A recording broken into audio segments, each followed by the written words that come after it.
வாழ்வின் ஒவ்வொரு கட்டத்திலும் முடிவெடுக்கும் தருணம் உருவாகிறது. நடக்க வேண்டிய நிகழ்வுகளுக்காக முடிவெடுக்க வேண்டியது அவசியமாகிறது. அந்த முடிவும் தன்னுடைய தன்மையை வெளிப்படுத்துகிறது. மானிடர் தம் வாழ்வில் எடுக்கும் முடிவு 2 விளைவுகளை விளைவிக்கும்.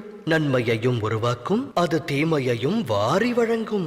அது வேறொருக்கும் சக்தி படைத்தது. இன்னல் ஒன்று தோன்றுகையில் மனமானது சஞ்சலம் அடைகிறது. வேதனை மனதை வியாபிக்கிறது. முடிவெடுக்க வேண்டிய தருணம் யுத்தமாகிறது. மனித மனமானது யுத்த பூமியாய் மாறுகிறது. ஆனால் ஓடிக்கொண்டே உணவருந்த இயலுமா என்ன? இயலாது. யுத்த களமாய் மாறிய மனிதனின் மனதால் சுத்த முடிவை எடுக்க இயலுமா? ஒருவன் தன்னுடைய வருங்கால முடிவை அமைதியான மனதோடு எடுத்தால் வரும் காலம் சிறப்பாகிறது. அதே சமயம் மனதை அமைதியடையச் செய்ய வருங்கால முடிவை ஒருவன் எடுத்தால் அவன் வருங்காலம் புதிராய் மாறி முட்கள் நிறைந்த விருட்சமாகிறது. தாம் எடுக்க உள்ள முடிவு எது?